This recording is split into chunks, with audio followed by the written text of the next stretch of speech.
I will ask everybody to please be seated. Please take your seats. Are we good on the live system? Perfect. Zoom? Good. Recording? Yeah.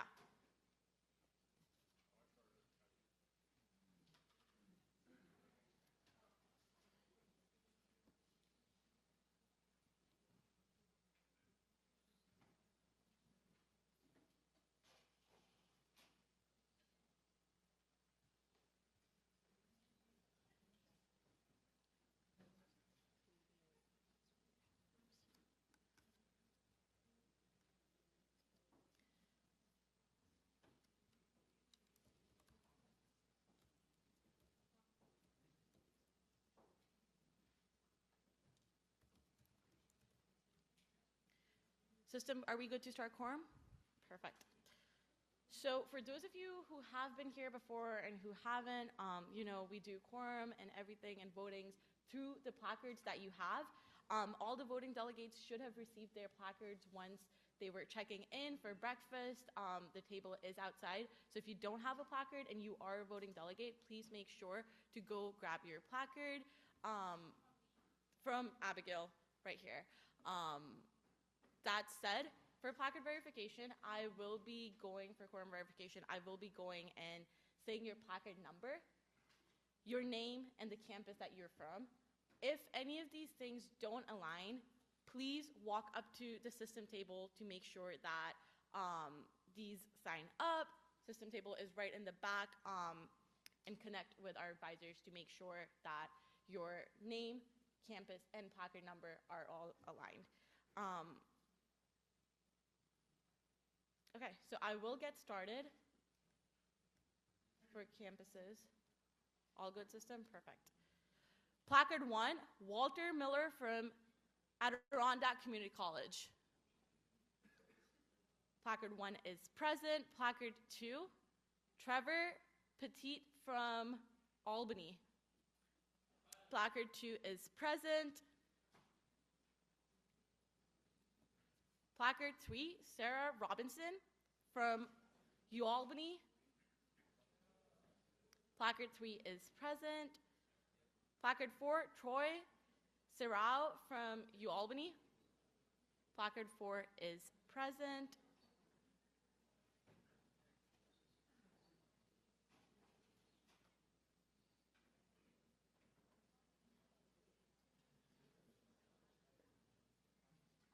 Do we have any delegates in the room for Alfred Ceramics?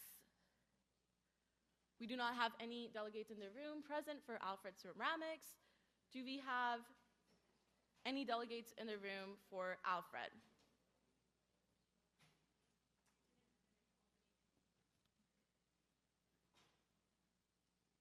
Do we have any remaining voting delegates present from UAlbany?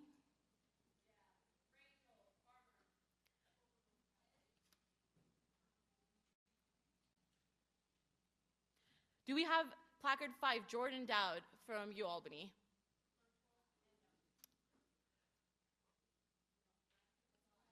But they're not in the Zoom. Is not present, so placard 5 is not present. Placard 6.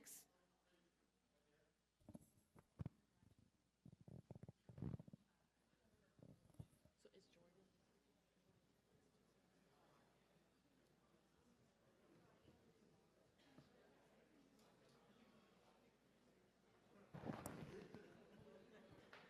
Who is placard 4? Can I have placard 4 connect with system, please?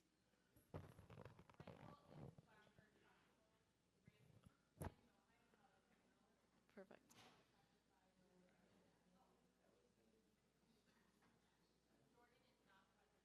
Okay. Jordan Dowd from UAlbany is not present. Placard 5, Rangel from UAlbany is present.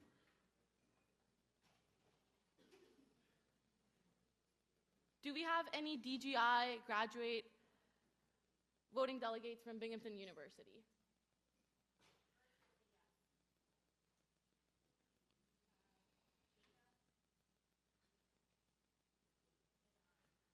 Okay.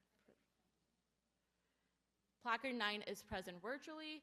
Do we have Placard 10, Jacob Teichman Bernstein from Binghamton University, present. Virtually. Yes, Do we I'm have present over Zoom. placard 11, Jaden from Binghamton, present? Placard 11 is not present. Do we have placard 12, Miles from Binghamton University, present? We do not have Miles, placard 12 from Binghamton University, present. Do we have any other voting delegates from Binghamton University present? We do not have any other voting delegates from Binghamton University present. Placard 14, Nautica from Brockport University. We have placard 14 present. Placard 15, Sharvani from Rejmai from Brockport University. Placard 15 is present. Placard 16, Ahmed from Broome Community College. Placard 16 is present.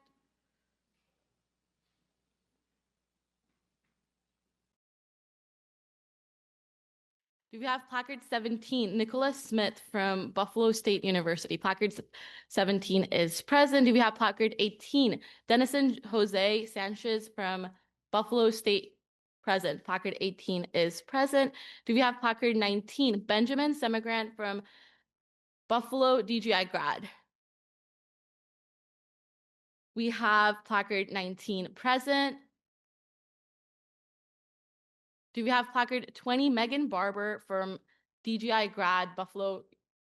We have placard 20 present. Do we have placard 21, Aisha Adam from Buffalo University present?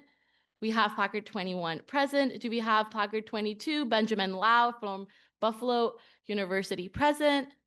We have placard 22 present. Do we have placard 23, Grant Peterson from Buffalo University present? We have placard 23 from Buffalo University present. Do we have placard 24, Piyushi Ohri from Buffalo University present? We had placard 24 present. Do we have placard 25, Kairav Hanada from Buffalo University present? We have placard 25 present. Do we have placard 26 present? Jack Konsiski from Buffalo University. I do apologize if I'm mispronouncing your names, so please bear with me as I get to quorum. Placard 26 is present. Do we have placard 28, Bronson Scherer from Canton Community College present? We have Bronson Scherer from Canton University present. Do we have placard 28, Majuri Lester from Cayuga County Community College present? Present. We have placard 28 present. Do we have any delegates from Clinton Community College present? Virtually? We don't have any delegates from Clinton Community College present. Do we have Daniel Osmano from Cobleskill present? We have Daniel Osmano from Cobleskill present, placard 30. Do we have placard 31? Do we have any delegates from Columbia Green Community College present? We don't have any delegates from Columbia Green Community College present. Do we have Lydia Bloom from Cornell University present?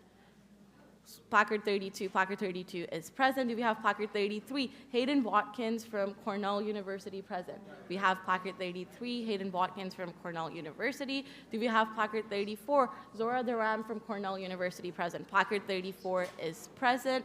Do we have any delegates from Corning Community College present?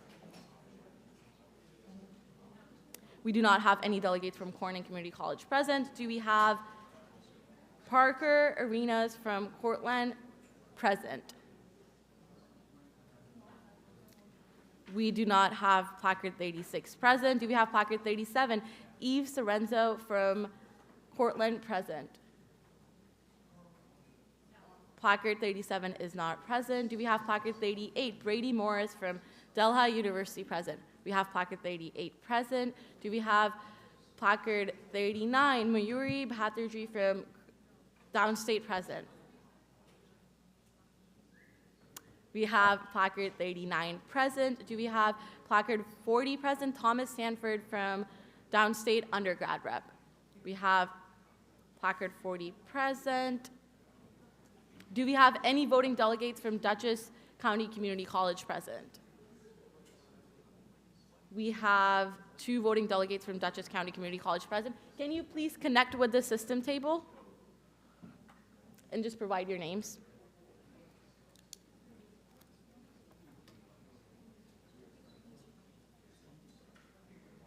This is my man.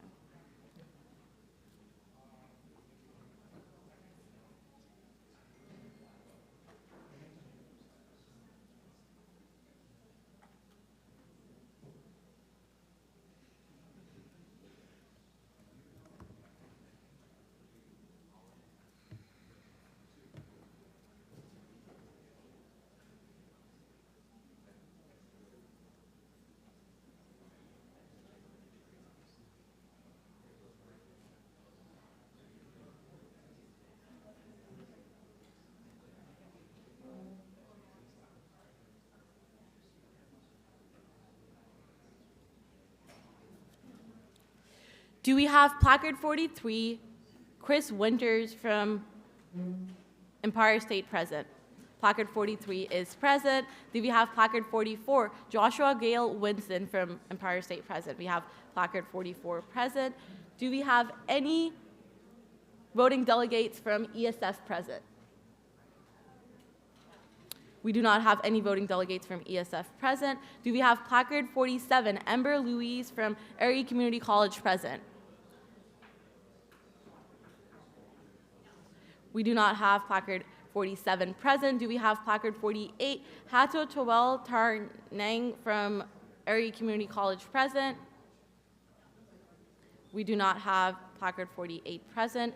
Do we have placard 49, Rebecca Alawansi from Farmingdale present? We have placard 49 present, 48 present. Do we have 49 present? Do we have placard 50, Brianna Babbitt from Farmingdale present? We have placard 50 present. Do we have placard 51, Natasha Jones from Farmingdale Community College present? We have placard 51 present. Do we have placard 52, Tegan Arnenzo from Finger Lakes Community College present? We have placard 52 present.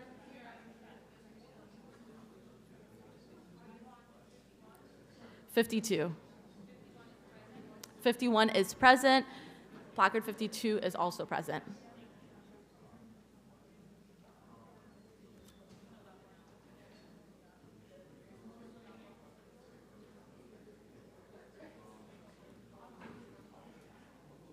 I will ask the General Assembly to keep conversations to a minimal so voting delegates can hear their name, and in case I miss them, system can point it out for me. Good? Perfect. Do we have placard 54, Olivia Coe from FIT present? Do we have placard 53, Izzy Fitzman from FIT present? Do we have placard 55, placard 53 and 54 are present. Do we have placard 55, Jordan Steffens from Fredonia present? Jordan is present. Do we have Jordan Sprague from placard 56 from Fulton Montgomery Community College present? We have placard 56 present. Do we have placard 57, Quentin Morenzi from Genesee Community College present? We have placard 57 present. Do we have placard 58, Colin Henley from Geneseo present? We have placard 58 present. Do we have placard 59, Olivia Stromnecki from Herkimer Community College? Placard 59 is present. Do we have placard 60, Lilith White from Hudson Valley Community College? Placard 60 is present. Placard 61, do we have Carice Crotty from Hudson Valley Community College present? We have placard 61 present. Do we have placard 62, Melissa Dede from Jamestown Community College present? We have placard 62 present.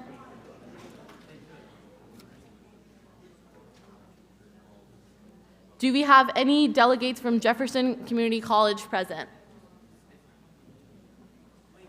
We do not have any delegates from Jefferson Community College present. Do we have any delegates from Maritime present? We do not have any delegates from Maritime present. Do we have placard 65, Sarni from Mohawk Valley Community College present? Sarni from placard 65 is present. Do we have placard 66, Lisa Burno from Monroe Community College present? We have placard 66 present. Do we have placard 67, Margarita Rossetti from Monroe Community College present? We have placard 67 present. Do we have placard 68, Triana Burgos Fernand from Morrisville present? We have placard 68 present. Do we have placard 69, Maya Suski from Nassau Community College present? Placard 69 is present. Do we have placard 70, Joveria Hasnet from Nassau Community College present?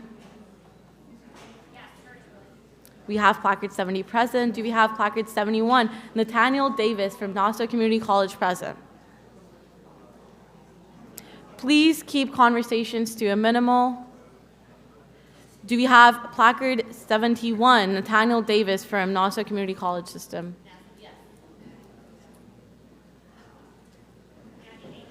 Yes.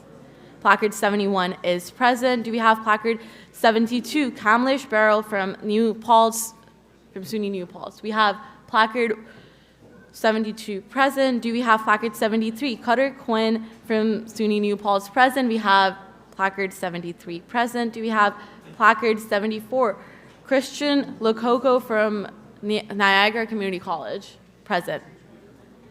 Placard 74 is present. Do we have any delegates from North County Community College present?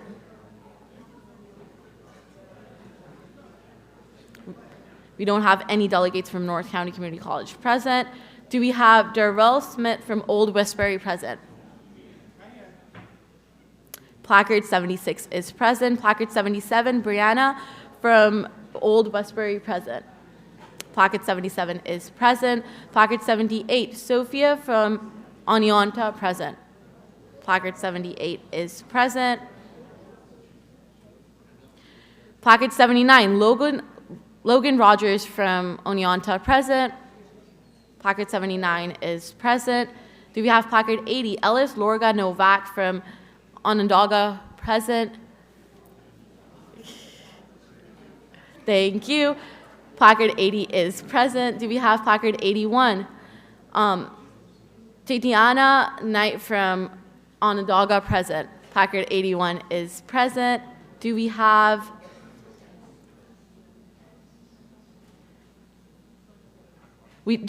any graduate DGI voting delegates for SUNY Optometry present?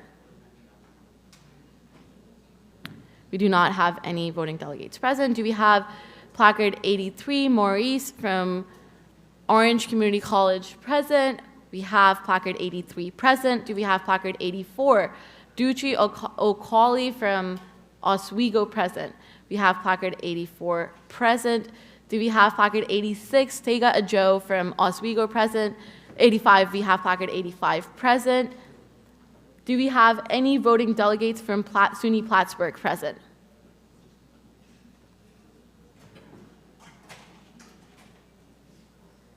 We do not have any voting delegates from SUNY Plattsburgh present. Do we have Grayson Weddle from Polytechnic Institute graduate rep present? Placard 88 is present. Do we have placard 89, Noah Lolano Harrow from Polytechnic undergrad? We have placard 89 present. Do we have placard 90, Caddy Palmer from Potsdam, SUNY Potsdam present? We have placard 90 present. Do we have placard 91, Nellie Dudgeon Haas present? We have placard 91 present. Do we have any voting delegates present from Rockland County Community College? We do not have any voting delegates from Rockland Community College present. Do we have Nadine Davila from Schenectady Community College present. Placard 93 is present. Do we have any graduate voting delegates from Stony Brook present? We do not have any graduate voting delegates from Stony Brook present. Do we have Lauren Fanner, placard 96 present? We have placard 96 present. Do we have placard 97, Sophia DeMont from Stony Brook present? Placard 97 is present. Placard 98, do we have Miriam Elfkai from Stony Brook present? Placard 98 is present. Do we have placard 99, Liba Rajput from Stony Brook present? Placard 99 is present. Do we have placard 100, Sharam Hedge from Stony Brook present? We have placard 100 present. Do we have placard 101, Nova Ventura Rios from Suffolk County Community College present? Yes, virtually. Placard 101 is present. Do we have placard 102, Michelle Julius from Suffolk present?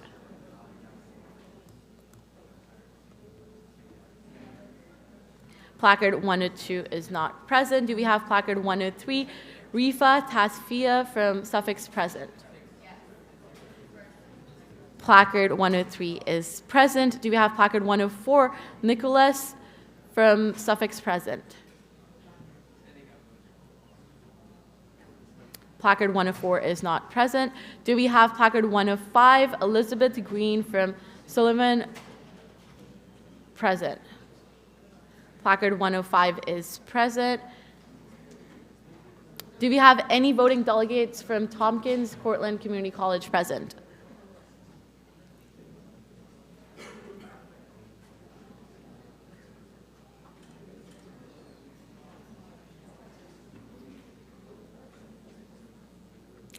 Do we have any voting delegates from Tompkins Cortland Community College present virtually? We have no voting delegates for Tompkins Cortland Community College present. Do we have placard 107, Aiden Banbury from Ulster? Placard 107 is present. Do we have any graduate voting delegates for Upstate Medical present?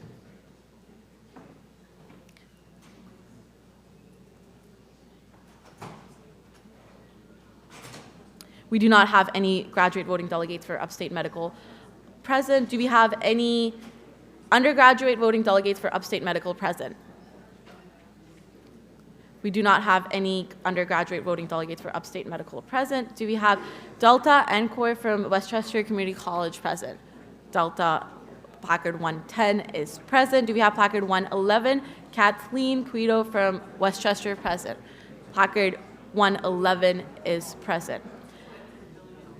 As I work with system to verify quorum, please make sure that you're keeping conversations to a minimal. Thank you.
There's definitely no issue. How did you look?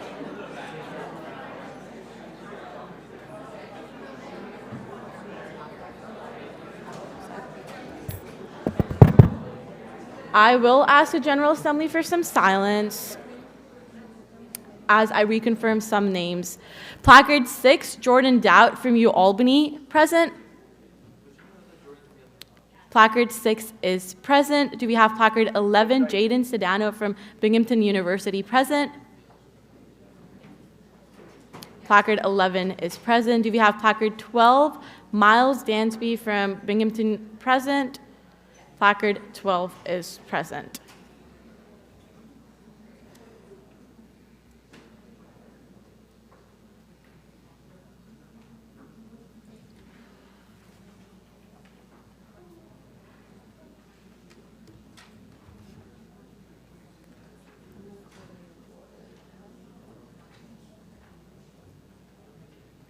Okay, with that, we have quorum.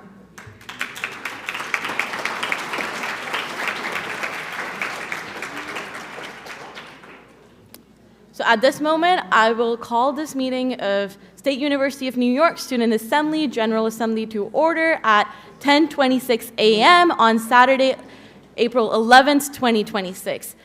I will ask the General Assembly to please keep conversations to a minimal as we go through our agenda. First, we'll go right into approval of minutes. Minutes for November 14th to the 16th, 2025, Fall General Assembly minutes were circulated with the General Assembly. At this moment, I will entertain any motions to approve the minutes or any comments or statements on the minutes. Placard 40, first from placard 40 to approve minutes, second from placard 62. So this will be done by a voice vote. Minutes are approved by voice votes. So for those of you who are unfamiliar, voice votes is when I say, if you approve, please say aye, you will say aye. If I say, if you oppose, you will say nay, and then if you abstain, you'll say aye. I'll go by each of these one by one. This is a standard mode of voting for minutes. And then I will ask that people who are not voting delegates to please not speak when we do the voice vote. The voice vote decision is made by the chair's decision of what the room is sounding like. But if at any point you feel like my decision on the voice vote is not fair, please suggest an alternate method of voting. That said, we'll go into voting for approval of minutes. All those in favor, say aye. Aye. All those opposing, say nay. All those abstaining, say aye. With that, the minutes are approved. We'll go into approval of agenda for April 11th, 2026, Spring General Assembly. Agenda was sent out for everyone's review, and this is when we'll do any resolutions that are to be added off the floor.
Okay, so at this time, I will take any motions for amendments to the agenda or approval. Placard 96, can we get a mic to Placard 96, please?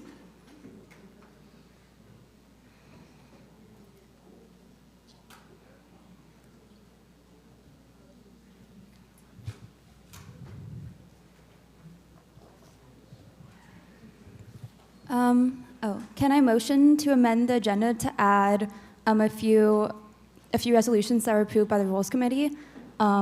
Resolution 2526/019 GA, Senate resolution calling on Governor Kathy Hochul and New York State legislator to increase capital funding in FY 26/27 from $595 million over the next 5 years to $10 billion over the next 5 years. Resolution 2526/020/GA, resolution to expand student activity fee remuneration eligibility to educational club leadership. Resolution 2526/021/GA, establishing a portrait of a healthy SUNY student. Resolution 2526/022/GA, resolution supporting interfaith dialogue, religious accessibility, and equitable resource allocation across the State University of New York. Resolution 2526/023/GA, expand support for open education resources. And then additionally, I would like to motion to add representative elections after new business. Thank you. There's a motion to amend the agenda to add resolution 2526/019, 020, 021, 022, and 023. As Lauren mentioned, these are resolutions that are approved by the Rules Committee already. These were resolutions which were turned in after agenda circulation, so we would still want the authors to have the opportunity to bring it off the floor, and also to add representative elections after new business in the agenda as the 7th item on the agenda. Do we have a second? Second by 68. So for any agenda amendments, it has to be 2/3, so this will be a placard vote. How that will happen is when I say all those in favor, you will hold your placard high. A Rules Committee member will walk up to you, they will call on your number, collect your vote, and then you just put your placard down. I'm going to connect with Rules Committee, and then we'll begin voting soon.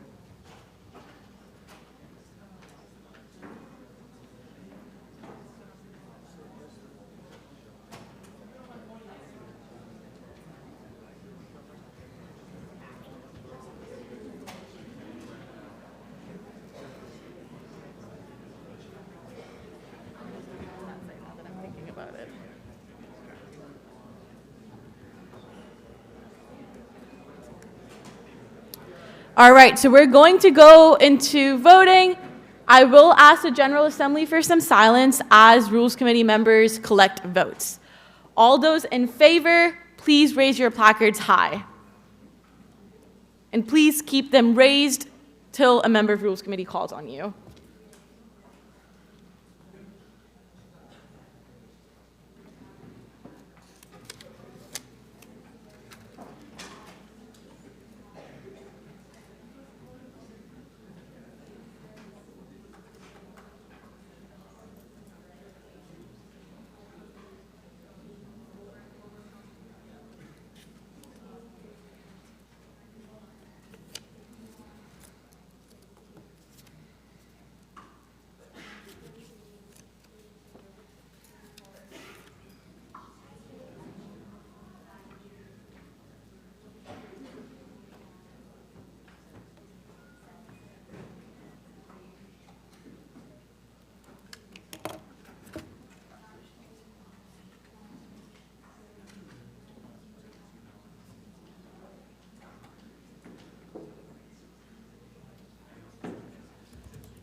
Rules Committee, please make sure to connect with system about virtual votes.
All those opposing, please raise your placards high.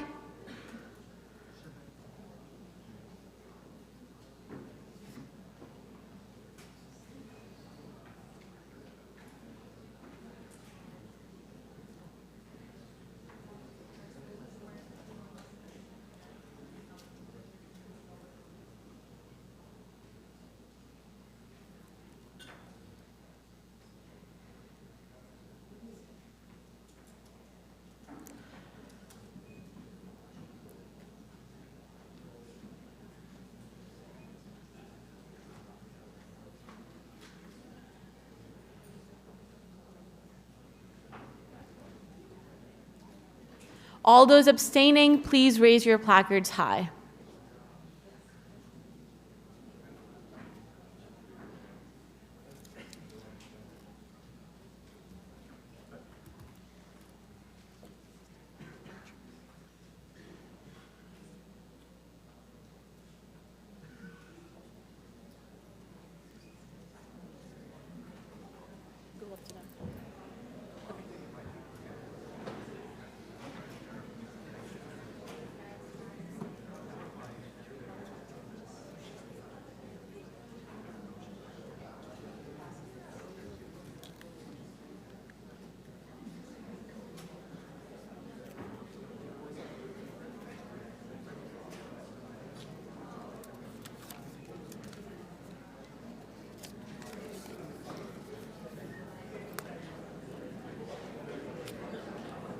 On a vote of 68-5-5, the motion to amend the agenda approves. Do we have any other amendments to the agenda, or do we have a motion for approval of the agenda? Motion to approve by placard 22, second by placard 62. So this will be a voice vote. All those in favor to approve the agenda say aye. Aye. All those in opposition of approving the agenda say nay. All those abstaining say aye. So the agenda is approved, which takes us to our elections. We will begin with presidential elections. Before we begin, I want to point out a couple of things about the elections before we go into them. Some of it applies to the presidential elections, some apply to overall elections, but so going off the bat, student assembly, like I said before, requires to have the floor open for nomination. If you plan on running for any positions, please make sure to grab an advanced nomination from the systems table and fill it out specifically for Core 4 positions. So you are allowed to run off the floor. I will open the floor briefly for all the elections before we go into the race. You must be nominated by a voting delegate. You must fill out the advanced nomination form from the systems table, and you must have your enrollment confirmation requirement to be eligible to be a candidate. That said, once I have the candidates come up, there will be 3-minute opening speeches. Each candidate will be given 3 minutes to speak with a Rules Committee member sitting right in front doing 3 minutes. I will be using my gavel to tap for auditory reminders. And then we will go into Q&A and go from there. Once we're in Q&A, I want to remind everyone that any questions cannot be directed to one individual candidate.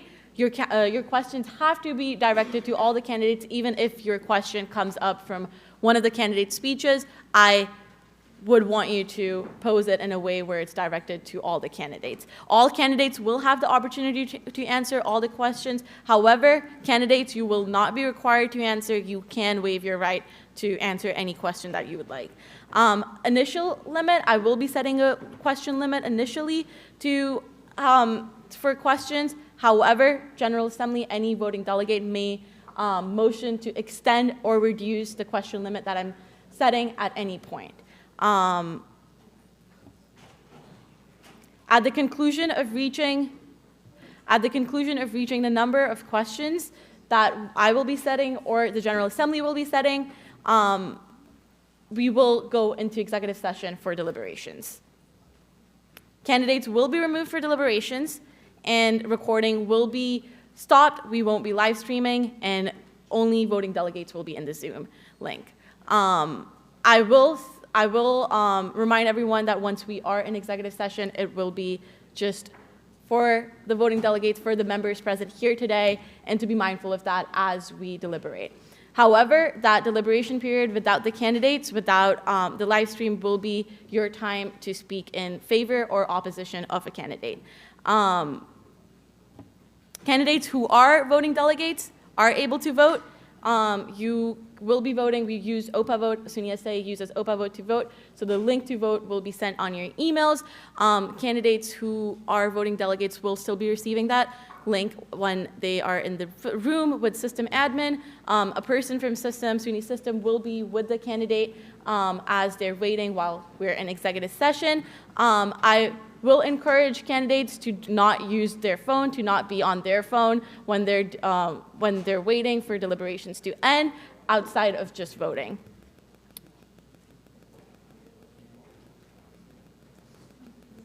So that said, I will ask the pre-nominated presidential candidates to please make your way onto this table to the left.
All right, so At this moment, I will open the floor for any off-the-floor nominations for the presidential race. Do we have any off-the-floor nominations for the presidential race?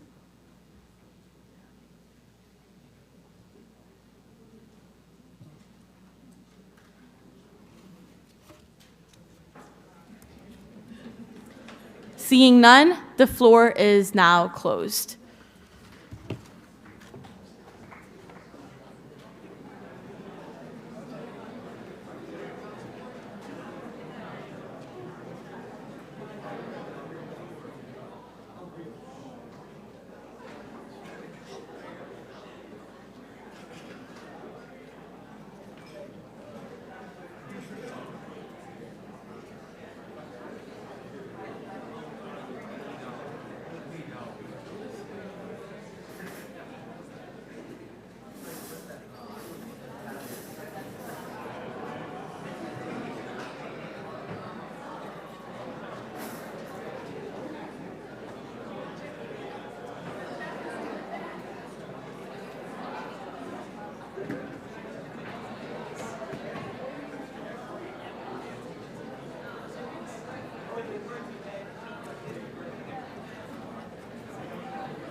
This is bad. We should know our alphabets.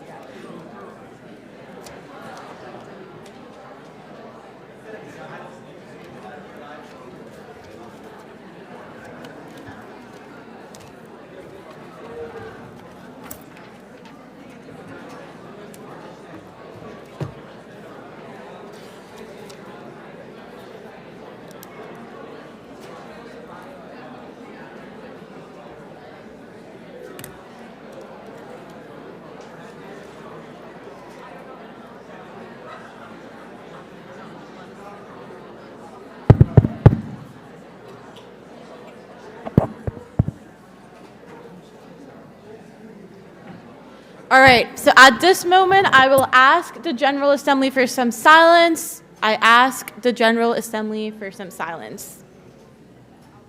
I will now ask our presidential candidates to please come step over here and stand in last name first alphabetical order.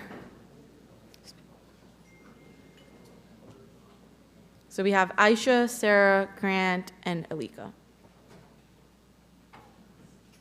Great.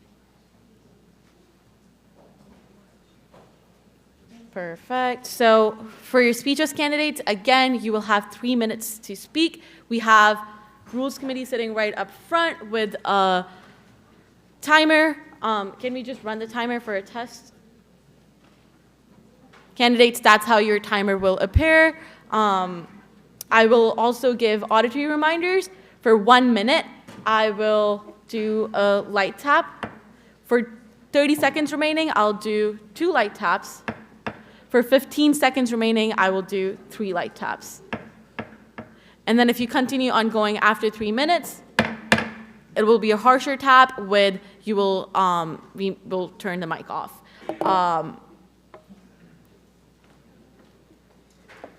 That said, we can get started with our speeches.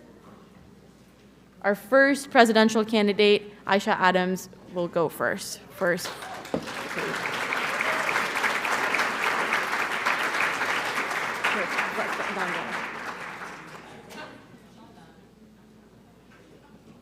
Yeah. So you'll start the timer when I gavel it.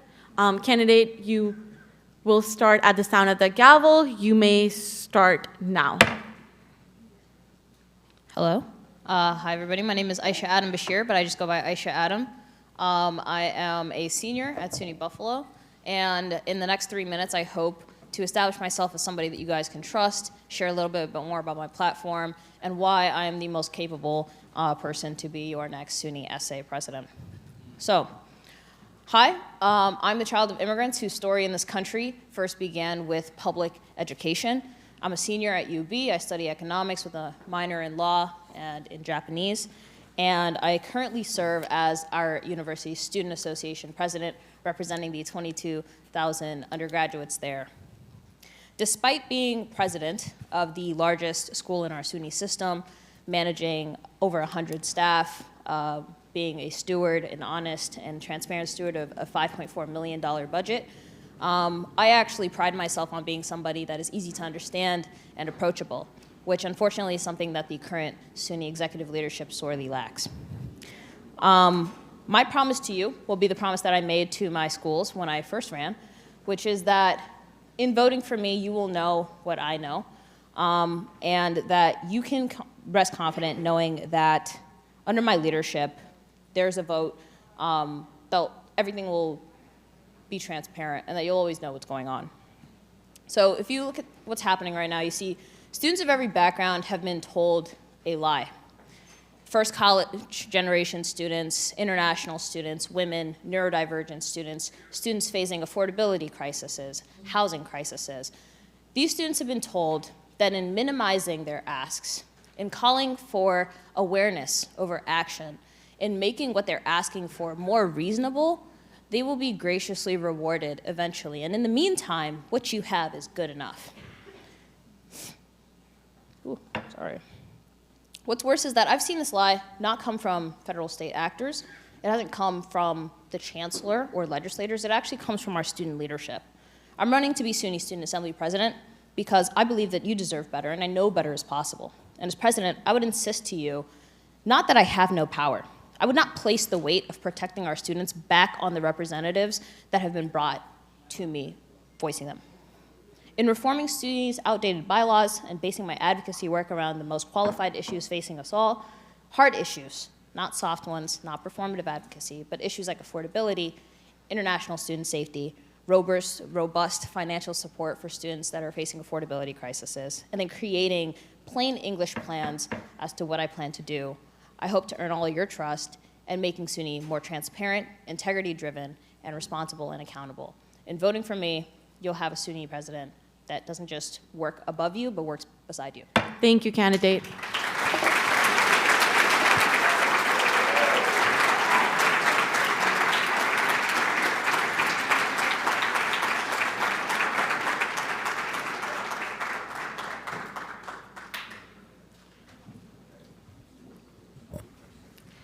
Candidate, you may begin at the sound of the gavel. You may begin now. Hi, everyone. My name is Sarah El-Baroudi. I'm a first-generation student at Stony Brook University. My path through higher education started with quite a bit of challenges. I experienced financial strain. I experienced unsupportive systems. I found gaps in support systems and guidance that did not exist for me. And I realized that even my peers, no matter how hard we worked, it was not about how hard you worked or how hard you tried. It was about knowing how to navigate the system. So that's why I got involved in student government, because I realized it's not just about navigating the system, but improving the systems you are put within and updating systems that are outdated to represent today's students' needs. So through the past 4 years, I got involved as a senator in my undergraduate student government. I became vice president of university affairs and now president of the undergraduate student government at Stony Brook. I've done tremendous work in supporting our undocumented and immigrant students by providing financial, legal, and social services to those students. I've driven affordability on my campus by reducing parking prices for economically disadvantaged students, providing a free parking option, driving down dining prices, and continuing to provide transparency for broad-based fees so students understand what they are paying at Stony Brook. At the SUNY SA level, I've served as a voting delegate for over 2 years, and I've had the absolute pleasure of serving as Chief of Staff and Deputy Chief of Staff this year. I've worked on our SUNY Higher Education and Prison program and supporting our undocumented supporting our incarcerated and formerly incarcerated students, and planning our advocacy day as well, and doing sustained advocacy. And we now see a multi-year capital plan in our One House budgets, as well as some of our broader asks as well, like SUNY Higher Ed and Prison. My platform is centered on the ABCs: affordability and accessibility, breaking barriers and bridging opportunities, and collective voice and collective action. My main goal is making sure we have equal opportunity and access to higher education, expanding financial aid eligibility for students, making sure that we're supporting our undocumented and immigrant students, making sure that our systems are adapting to today's students' needs, dissecting what barriers do exist today, and how we can break those down so that every student has the ability to succeed. My main goal that I'd love to accomplish is making sure financial literacy is a general education requirement across our SUNY campuses, because in order to drive economic mobility, it's not just about obtaining the degree, but knowing how to manage your finances to raise your socioeconomic status. And I promise, as your next SUNY SA president, I will give you the resources and the platform to represent yourself and give you the tools to succeed and raise your economic mobility. Thank you.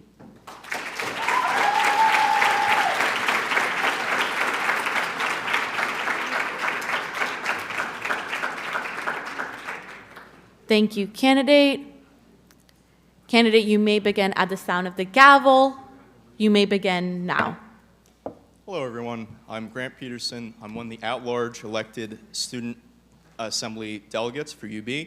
I'm also the only person running for president who has experience in student government at a community college as well as a four-year college. And the things I'm running on, I'm going to be a little bit more specific than some of the other candidates. Some big things: fixing the student activity fee, fixing purchase request orders, making those things faster, allowing for larger budgets, continuing a lot of the positive work that the current executive board has worked on. And my candidacy is not going to be in opposition to the current board. It's going to be focusing on things that we could easily reform to make it better. So I attended SUNY SA Advocacy Day. One of the things I noticed is the fact that the resolutions we passed at SUNY SA and the things that were brought up regarding funding and certain policies, like I got a resolution passed on things like protest policies. Those things weren't really brought up at SUNY SA Advocacy Day, so reforming that is a huge thing. I know a lot of people are very passionate about getting resolutions to SUNY SA so that their voices are heard, their campus's voices are heard, and the current process is a little bit slow. The rules and guidelines are not very clear, so establishing clearer rules and guidelines for that as well would be very helpful. So further regarding SUNY policy, I did write a resolution for this meeting about term limits for people on boards of trustees, and I think that's very important because if you're going and running as SUNY SA president and you're afraid to take a position that directly affects the SUNY Board of Trustees because most of them are beyond their term limits, doesn't show that you have enough fighting spirit. So beyond that, I should say that I am the only at-large delegate, or at least from UB, that wrote their own resolutions, got them passed at the previous conference. So not only do I have some specific policy plans, but I also want to tell you that, I've actually tried to get those things done at SUNY SA. I think that makes me a unique candidate in that way. I think that my opponent's very experienced. I think you have a lot of good choices. I hope that you make the right choice. I hope that we can work together to get me on the SUNY Board of Trustees so I can advocate to get Andrew Cuomo's friends out of office because they're all over New York State, and he's been gone for so many years. All right, now I can use the full 3 minutes. Thank you. Hope you guys vote for me.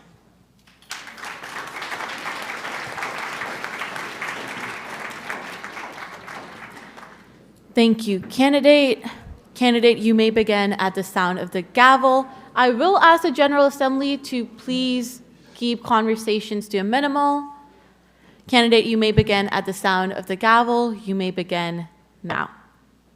Hello, my fellow SUNY students. I know you all have been hearing me say this over my campaign post. My name is Alika Turton. I am honored to be running to be elected as your next SUNY Student Assembly President. I'm a UB EOP alum, and I'm a current UAlbany GOP student, so Graduate Opportunity Program student, studying political communications for my master's. Before we can even start talking about what we're going to do at SUNY SA, we first need to reformat the organization. There has been too much drama in the organization to the point that we cannot get advocacy and leadership actually done. We can't start doing anything until we reformat this organization. And this means for me, if elected, first off, making sure that I have all your phone numbers for the presidents by the end of this meeting so we can start talking about what do budgetary priorities look like next year, what do advocacy priorities look like next year. We need to have an executive board in general that understands where you all are coming from, will speak up for you. An important thing that I really look for in my SUNY Board of Trustees, the first meeting, which seems like it will actually be the April meeting, is really understanding and explaining to the Board of Trustees that you were put in these positions to ensure that students are being representative. Governor Hochul put you there for a reason. If you're not going to support our students, get out and let's put better leadership in there. It is very important to me to make sure that you all are involved in the process. When it comes to our budgetary priorities for Advocacy Day, it should not just be a vote from the executive board and the president's cabinet. You all deserve to have your voices heard and for you all to have a seat at the table. There have been so many campuses that have not had support this year, and I've been able to meet with many of you to see what you all want to see, and I want to make sure that we're getting that advocacy out there from all of our campuses, and we know what is going on. So overall, why you should vote for me. I quite literally am the most experienced candidate on this platform right now, and I've been able to see student life through various aspects. I work in residential life right now at UAlbany as an assistant department coordinator for communications. I've been the student trustee / student representative for UB for 2 years, where I oversaw our 7 student governments, managed a budget of $250,000 towards our journal publications and events on campus. You need a student leader that both has the experience, but also will ensure that SUNY is doing what it needs to support us. Right now, we don't know what SUNY is doing, and that is a problem. You all deserve to have competent, communicative, and transparent leadership on the executive board and the president that will really say what they're actually going to do and get it done for you. The most important thing going forward with SUNY SA is I want you all to really speak with the executive board and hold them accountable. If we are not holding our executive board accountable, and this also means me, if elected, hold us accountable. If we're not doing our job, send us an email, send us a call. I will always be by my phone. You can always text me, call me, making sure that we get everything done to really support our students. And I really want to move SUNY forward alongside all of you and our students and SUNY. Thank you.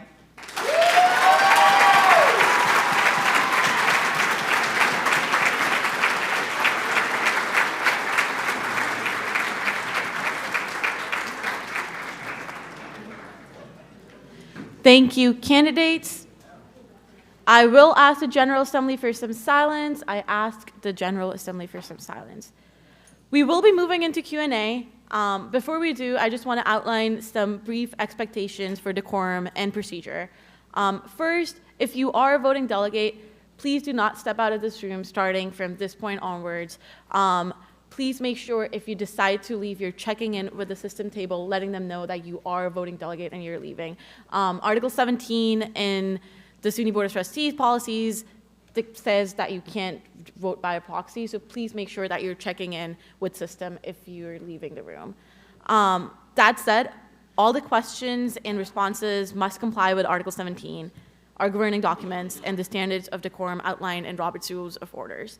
The language you will be using in these questions must remain respectful and appropriate for a business meeting of this body. Questions must be directed, like I said, to all the candidates, and must be directed to the candidate currently recognized, recognizing their platform or what they spoke about today, or questions regarding their platform. Please focus on policy issues. Please focus on campaign questions and stuff, and not personalities, characters, attacks, personal lives.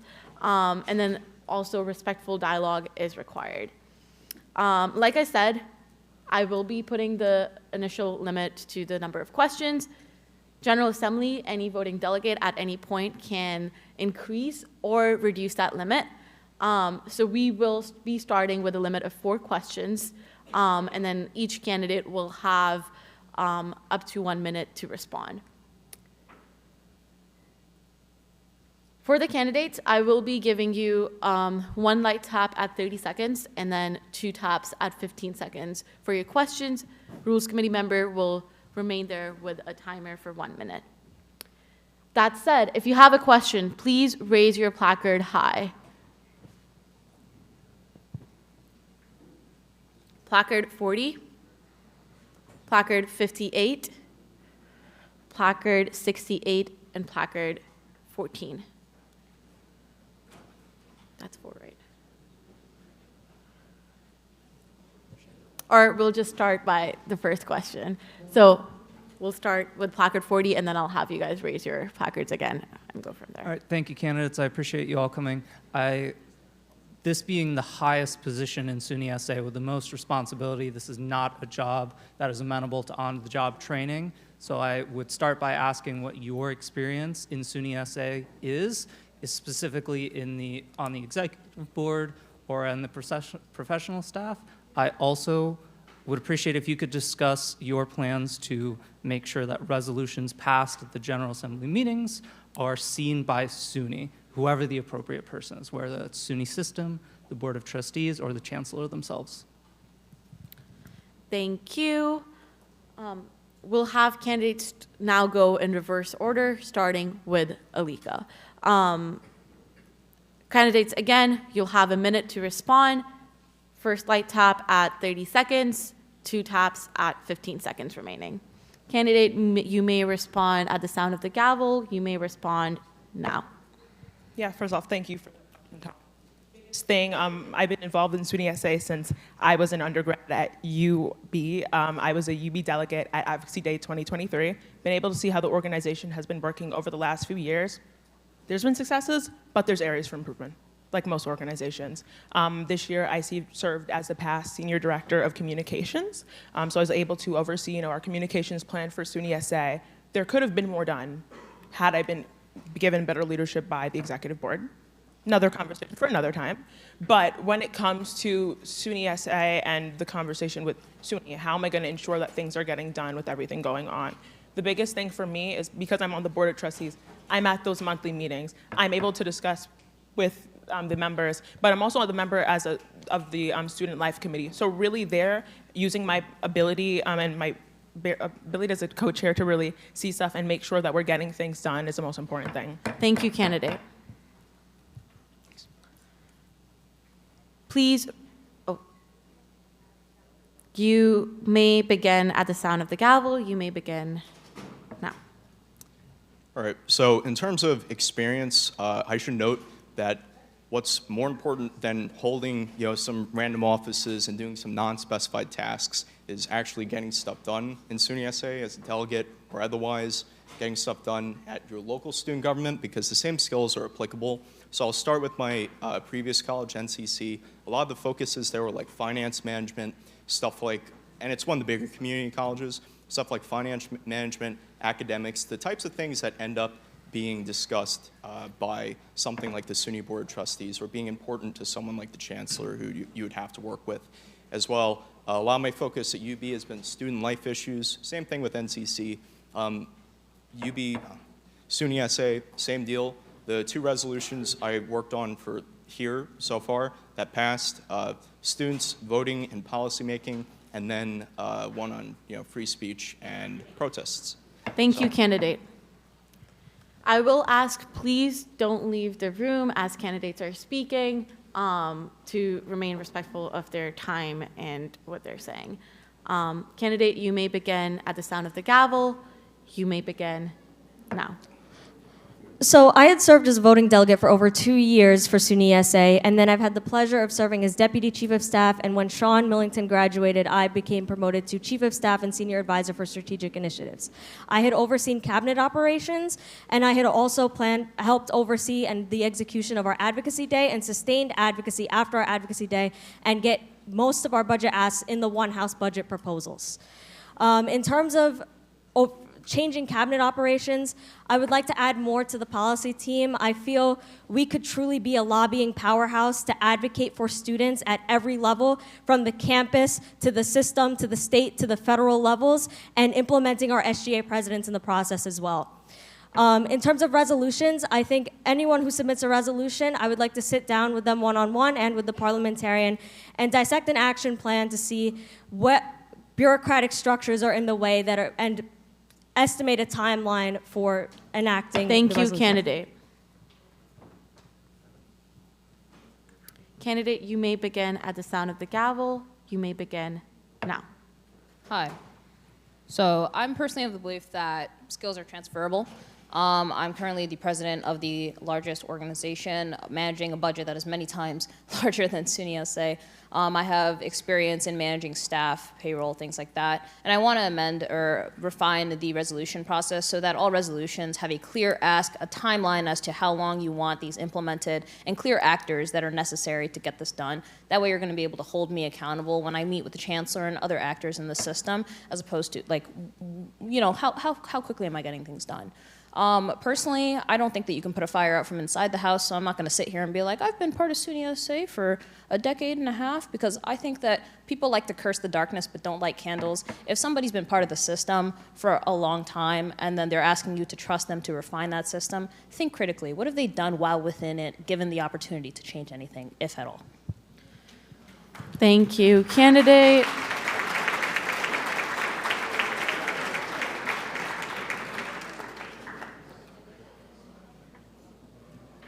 Raise your placards high if you have a question. Placard 80.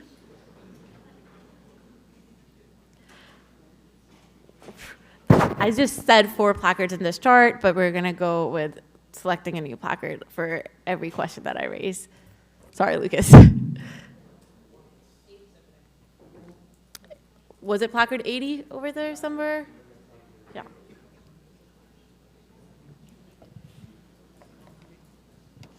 Hi, I'm here presenting Onondaga Community College, and as mentioned in Sarah's campaign about supporting undocumented immigrants, student immigrants, I would like to, especially in a time like this, expand this question to all candidates and see everyone's thoughts and how they would like to approach it.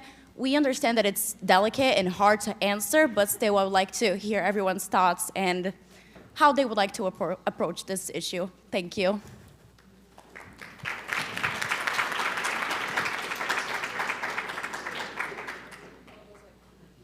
Thank you. We'll start with Grant first, going like this, and then going back.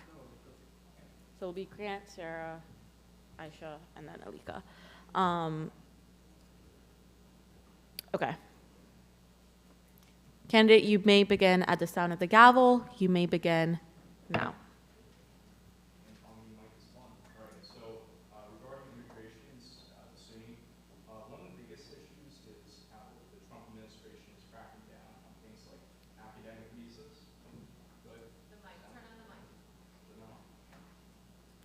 Rules, we can pause the timer. Yeah.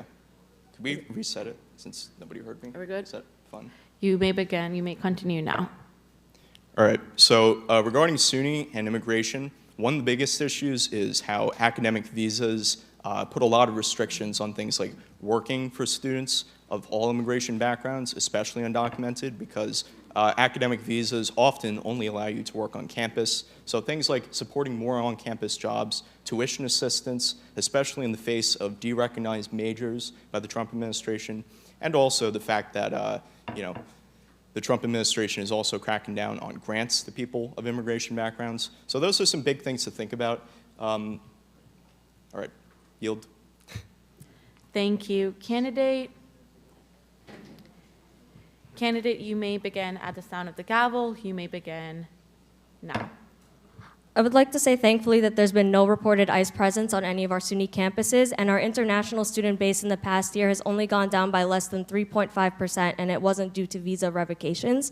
However, I do believe it was due to fear, and that's something that we need to address structurally when it comes to our international students, our undocumented students, and our immigrant students. We need to provide safe resources for students to be able to report ICE presence on campus and to be able to know their rights and understand what a judicial warrant looks like if ever approached by an ICE agent. We also need to expand financial aid, social, and legal services for our undocumented and immigrant students. I've trained my Office of Financial Aid in partnership with SUNY Undocumented Allies Group to provide information sessions in both English and Spanish on my campus to current and prospective students.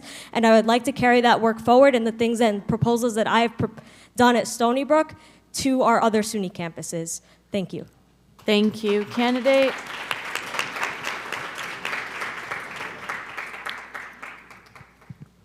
Candidate, you may begin at the sound of the gavel. You may begin now.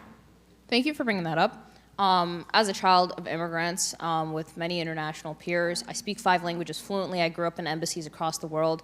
This issue is incredibly alarming, and I think that not enough is being done to, 1, actually increase resources for international and immigrant students, and 2, actually communicate what is being done at a higher legislative, federal, or state level to address this issue. At UB, I've increased funding to our free student legal aid office to give these students more office hours and accessible legal support. I think that oftentimes issues regarding fear and the culture comes from the top. There's a lack of communication and there's a lack of urgency. I don't believe that we can just push this ball down the road and be like, oh, you guys are the future. We're young, we need to keep up the good fight, because we're the present. There are problems that these students are facing right now, and I think that your SUNY leadership is somebody, it needs to be somebody that is going to clearly communicate what's being done, what's at risk, and what ground we've gained or lost. Thank you, candidate.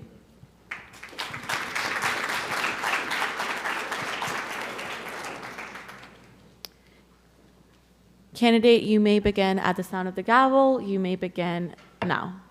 So first off, thank you for this question. As the child of parents that came from the Caribbean, Jamaica, and Barbados, I have seen firsthand how immigration is, impacting our students even. And I want to clarify something earlier. Our campuses have seen ICE agents on them. At UB a few weeks ago, a student was taken and brought all the way to Louisiana. So let's clarify that first off. Because we really do need to be supporting our students, and this is something, a part of my president's cabinet that I want to address. Having on our Student Voices team, having a director of student support and advocacy, because I want to make sure all the issues in general that are going on our campuses, we have someone that's directly being the liaison between the SUNY SA Executive Board and their students, so we know what's going on and what we have to bring up to the SUNY General Office. Just overall, yes, we need to improve our international student support. I know for sure when it comes to scholarships, UB used to charge students upwards $50,000, $60,000. We need to be showing students scholarships at bare minimum across the nation so they can feel supported and know what's going on to support themselves. And Thank also, you, candidate.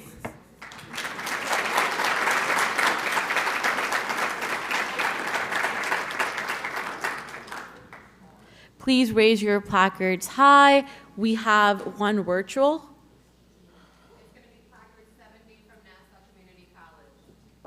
Placard 70 from Nassau Community College. Would you like to unmute? Yes, I can do that. We can hear you. Okay, my name is Javeria Hasnat from SUNY Nassau Community College. I am a current freshman senator. I'm asking this question on behalf of Maya Suzuki, who's president of Nassau Community College. Nassau Community College has undergone major leadership uncertainty and hegemony for the past few years. SUNY has had an extremely difficult time intervening and protecting our students because as a community college and not a state-operated institution, as of March 11, 2026, Nassau Community College has filed a lawsuit against the SUNY system. Through meeting with current SUNY President Luca Aurelius, I learned that although NCC is a very extreme case of this, we are not alone in the SUNY Community College system experiencing these hurdles to getting our student voices heard. As SUNY SA president and SUNY trustee by virtue of office, how do you plan on making sure the students at our community colleges are able to share our voices and connect with the SUNY trustees to ensure that all students can have a say in SUNY's shared governance?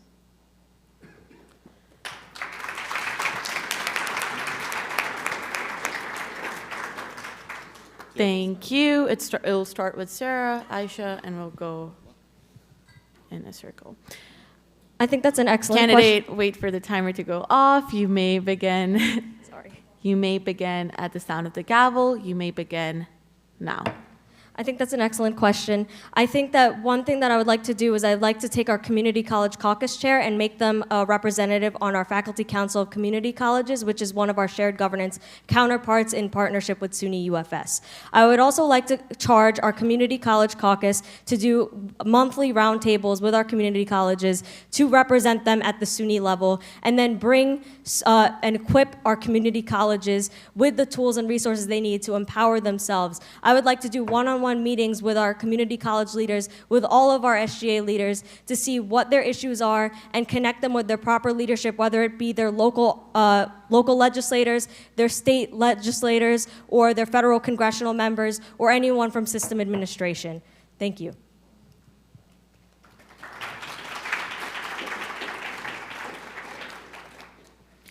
Thank you, candidate. So Aisha, candidate may begin. You may begin at the sound of the gavel. You may begin now. Thanks for the question. I think that the current way that SUNY SA approaches campuses is a very one-size-fits-all approach to different universities, and that's not reasonable. We're seeing less and less buy-in and more kind of like checking out of our more vulnerable campuses, our community campuses, our online campuses, campuses of every kind. I think that lawsuits like the one that you described and other issues that have been brought to the attention, as you said, are not surprising and they're not new, but what's being done to address them?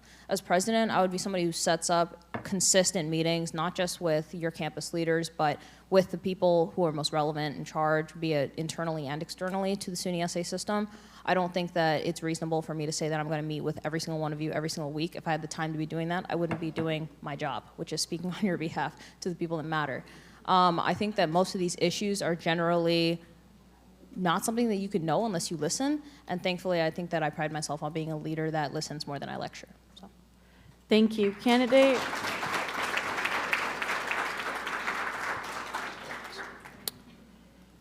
Candidate, you may begin at the sound of the gavel. You may begin now. First off, thank you for this question, NCC. For me, how I see it is, of course, having campus visits with each of our campuses.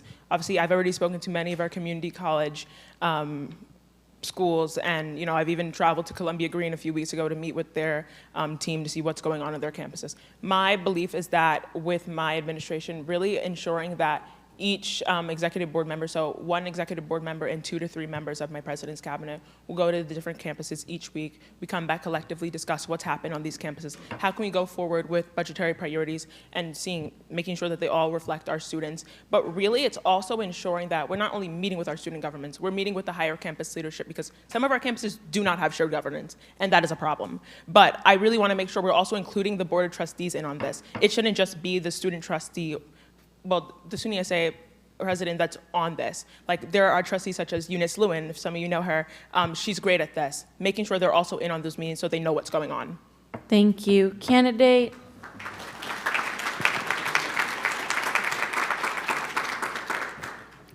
Candidate, you may begin at the sound of the gavel. You may begin now.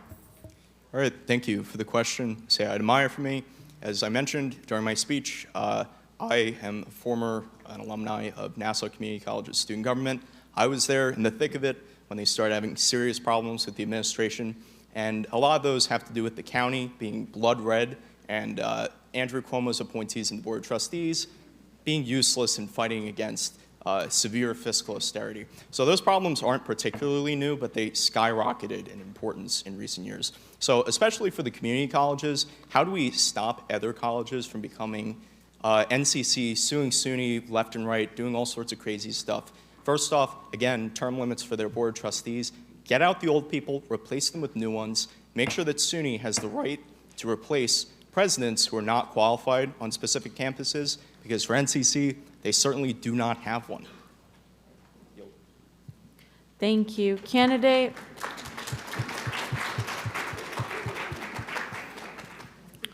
Please raise your placard high. We have placard 68.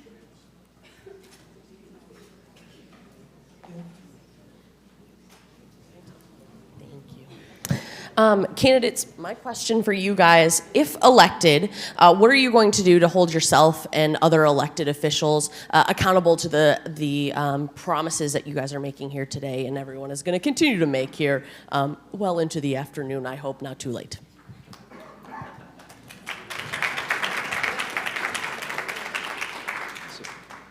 Thank you. We'll have Aisha start and then go down.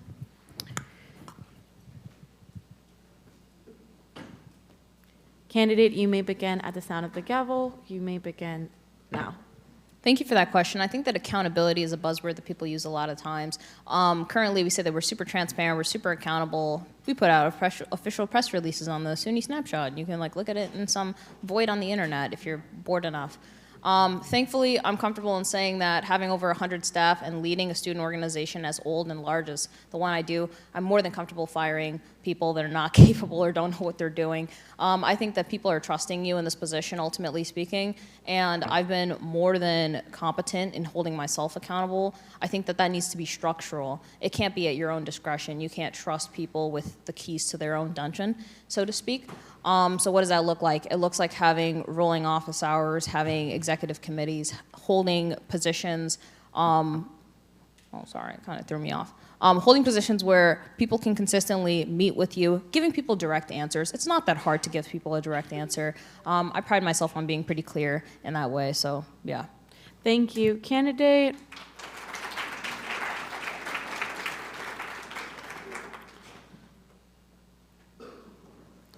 We'll have Alika go next, and then Grant, and then Sarah. Candidate, you may begin at the sound of the gavel. You may begin now. First off, thank you for this question, Triana. I think it's very important with SUNY SA leadership going forward that we remain transparent. And for me, first thing is really making sure we have our office hours. In the SUNY SA bylaws, it says that each executive officer is supposed to have 5 office hours a week. We have not seen that at all this year. And it's very important for me making sure going forward we have that so we can get to our schools. I also do want to create videos on our social media so you all know what have I worked on for the week? What has my team worked on for the week? Because most times our schools do not know what's going on, and that's a big problem if we are representing 1.4 million students. Just overall, just allowing students to be able to call me, text me, anytime to ask me, what am I doing? What am I currently working on? Even with the group chats that I want to have with our leadership on our campuses, let me know. What are your questions? Do you think I'm doing a good job? What else do you want to see out of me? I want to receive feedback from you all so we can make sure SUNY is moving forward. Thank you.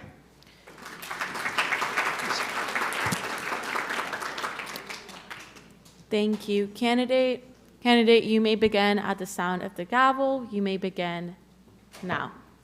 So the answer to holding the appointed staff accountable is not firing them willy-nilly and running SUNY SA like a dictator, because that won't work.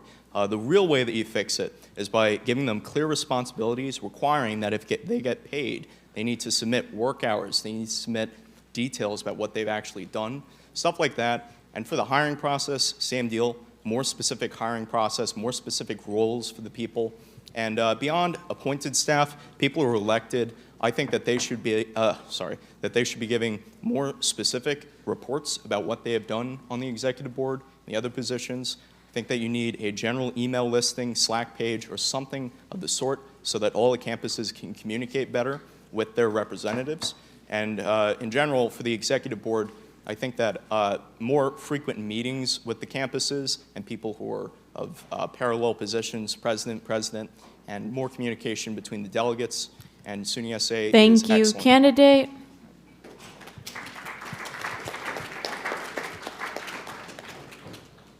Candidate, you may begin at the sound of the gavel. You may begin now. See, I face the same challenge managing my own student government. We have more than 100 employees that we have to hold accountable and make sure that they're doing their jobs. And then I also oversaw cabinet operations this year. In order to hold the cabinet accountable, I would hold one-on-ones, and I would do an hour-long one-on-one, making sure we're breaking down what barriers they're facing for them completing their work, because it's more than just, are you doing the job? It's understanding the support that they need to make sure that we could provide our leadership the backbone that they need to do and complete their work. Also, I would like to do a retreat at the beginning of the term and also make sure that our appointed and elected officials understand the expectations upon them and the plan and the action plan that we make as a team for the year, and then also get feedback from you all. And then also, we'll send out the executive committee meeting links to all SGA presidents and campuses so that you could see what the reports are and what's going on. Thank you. Candidate?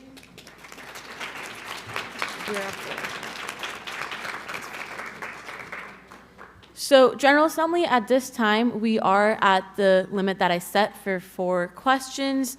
At this time, I can entertain any motions to extend or move us into executive session. 68? Motion to extend for 2 more questions. There is a motion to extend for 2 more questions. Is there a second? Second by 89. And we'll go into voting soon.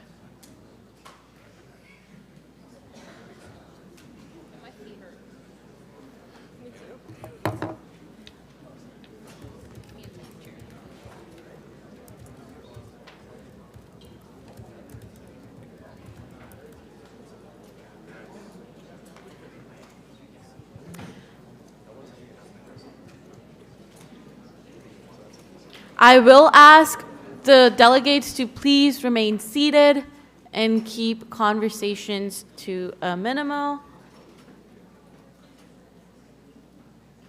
So for this, we will go into voice vote like we did before. All those in favor of extending the question limit to 2 more questions, say aye. Aye. All those opposed, say nay. Nay. All those abstaining, say aye.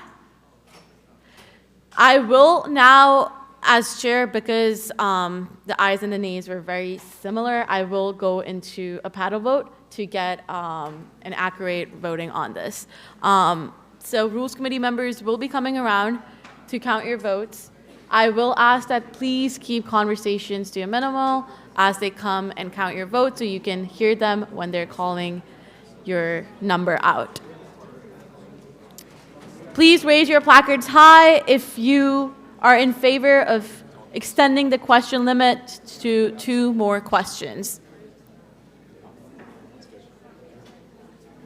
Please raise your placards high and keep them raised till the Rules Committee member comes and calls on you. And I will ask the General Assembly for some silence. I ask the General Assembly for some silence.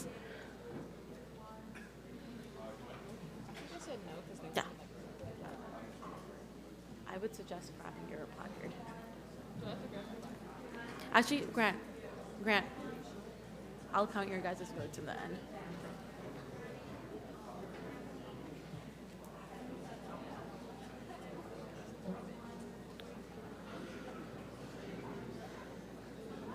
Rules, please connect with system about virtual votes.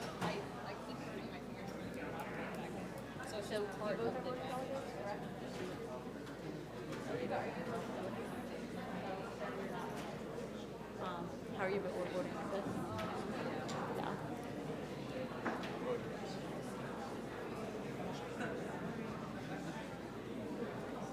All those. Wait, I put Ward on there, but here, take.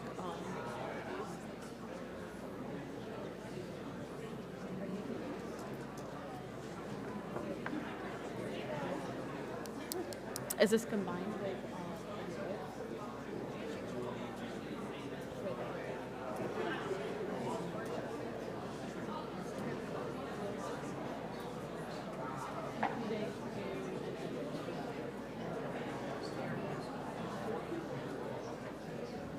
I ask the General Assembly for some silence. I ask the General Assembly for some silence. All those in opposition of extending the question limit with 2 please raise your placards high.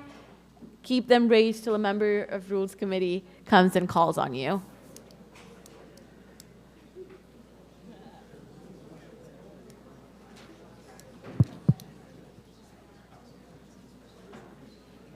While they do that, I'm going to be connecting to what you see about lunch.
All those abstaining, please raise your placards high.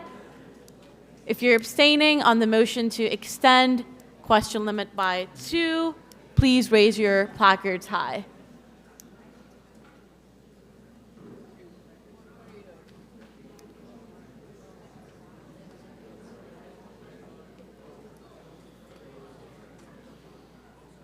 Please connect with system.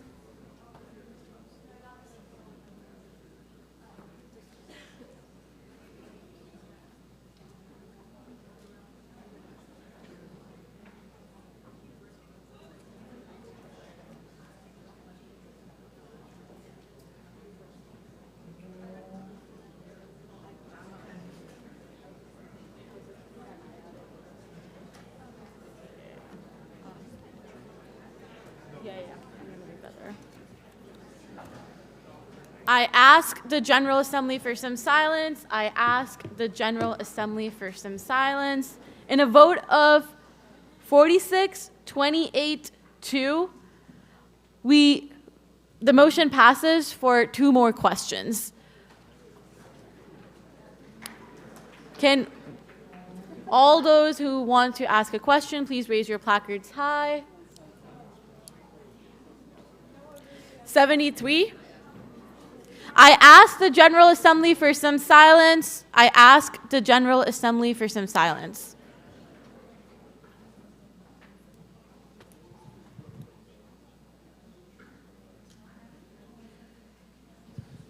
Is it on?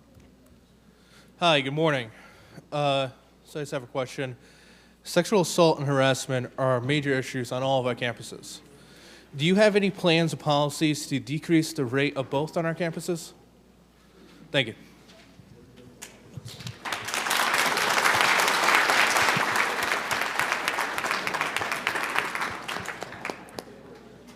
I ask the General Assembly for some silence as the candidates go and answer them.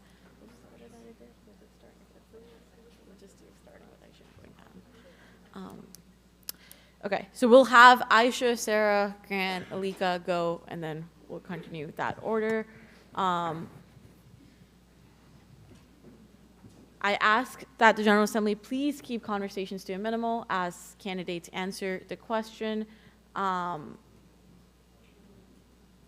Candidates, again, you'll have a minute to respond.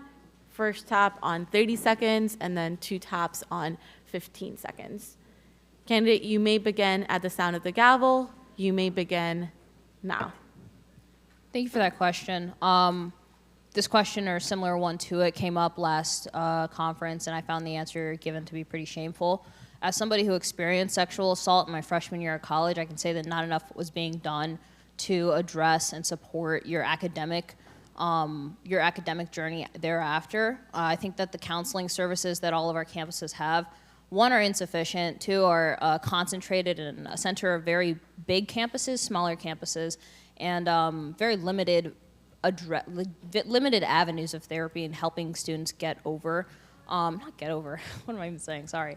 But really to cope with the experience. I think that first off, we need to work on destigmatization. Second off, we need to work on adequately funding these resources. And third off, we need to look at our actual academic and student conduct offices and making sure that they follow up on these reports because so little of them already get reported. So yeah, that's basically what I have to say about that. Thank you. Candidate.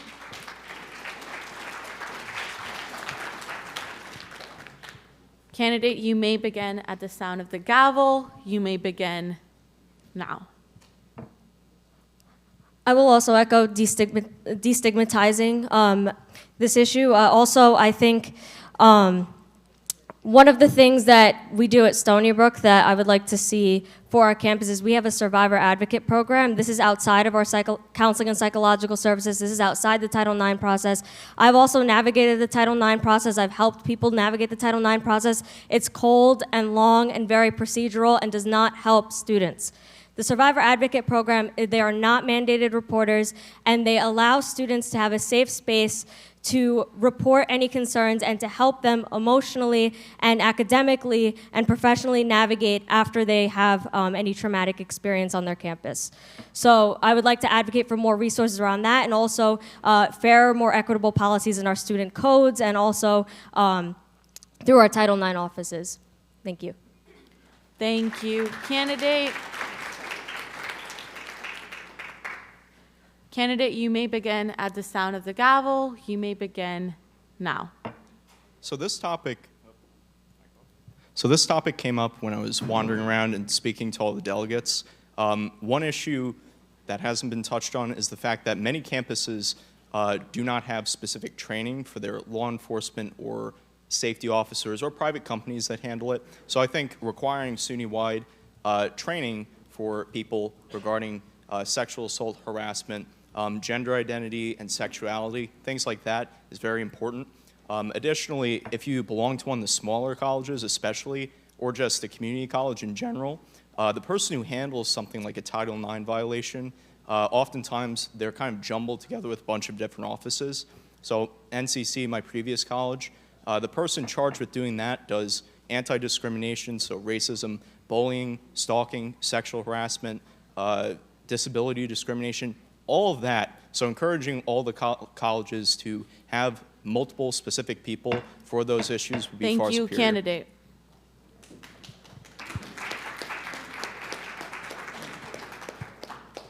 Candidate, you may begin at the sound of the gavel. You may begin now. First off, thank you for this question. As many of you know, I've worked in residential life all of my time throughout college. I'm obviously still working in it at UAlbany, and this is a situation that we see across all of our campus, and unfortunately in residential life a lot.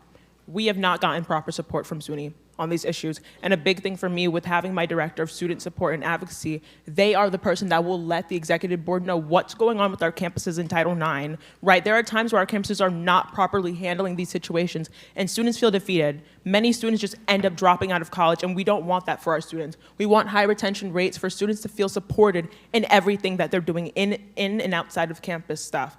But my biggest thing is really with that student, making sure they're relaying it to us. When I'm, at the Board of Trustees meetings and just in general, talking to our Board of Trustees, I want to make sure that I'm bringing up these issues. Because if a SUNY institution has not been following local, state, federal laws, their own campus policies, SUNY policies on this, we need to call them out for it and ensure. Thank you, candidate.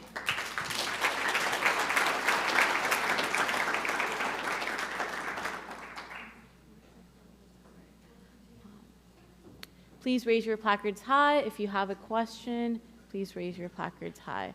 We have placard 30 in the back.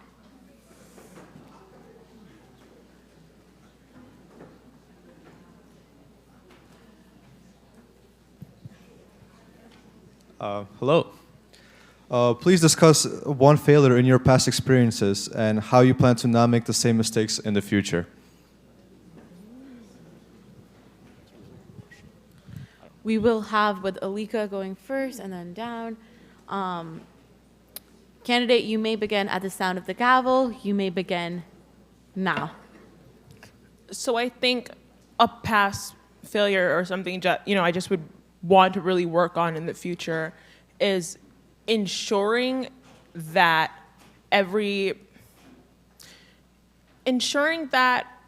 I manage my time as possible as I can, right? Something that I've continued to work on is ensuring that I'm not only just putting my stuff in my calendar. I have a whiteboard that I use to make sure that I'm getting things out when I need to send them out, making sure I'm speaking to the people that I need to speak when I need to speak to them. I think a big thing with student leadership is holding yourself accountable for if you make any mistakes, and a big thing for me is, seeing where I've made mistakes in the past and making sure that in the future I can keep up that communication with everyone. Thank you, candidate.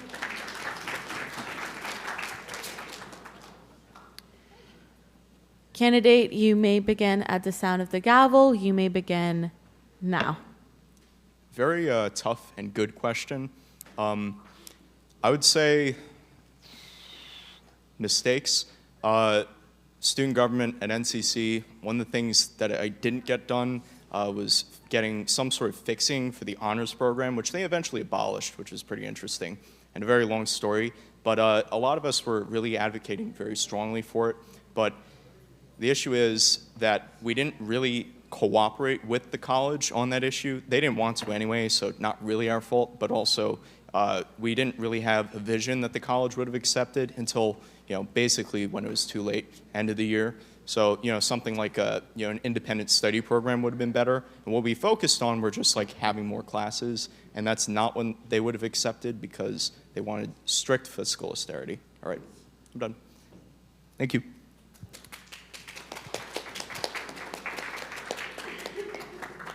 Thank you, candidate. Candidate, you may begin at the sound of the gavel. You may begin now. It's a really good question. I would say that I agree that one weakness of this organization and upon myself is around constant communication with our campus SGAs on what we're up to and just our general student body as to what SUNY SA has been doing to advocate for students.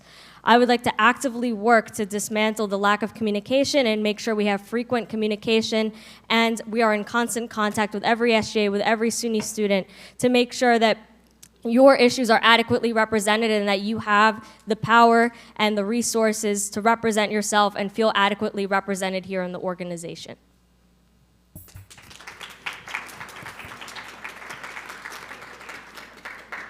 Thank you, candidate.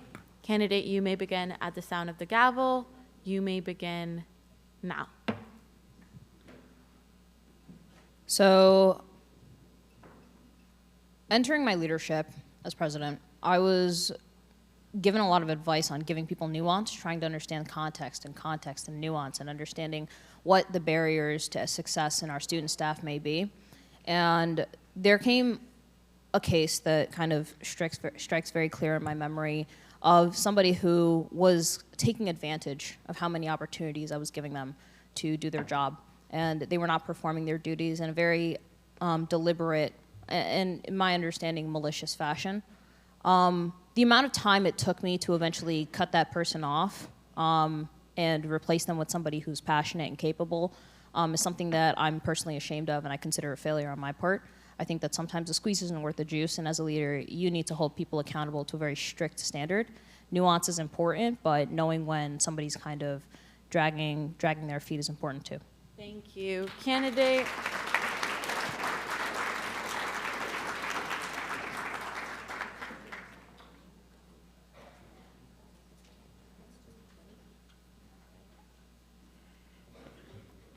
Thank you.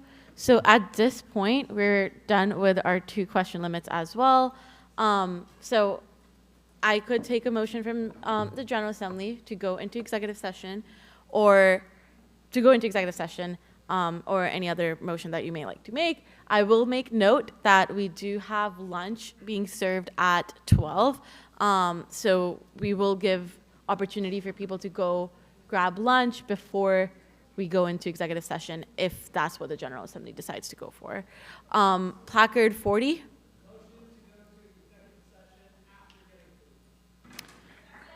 There's a motion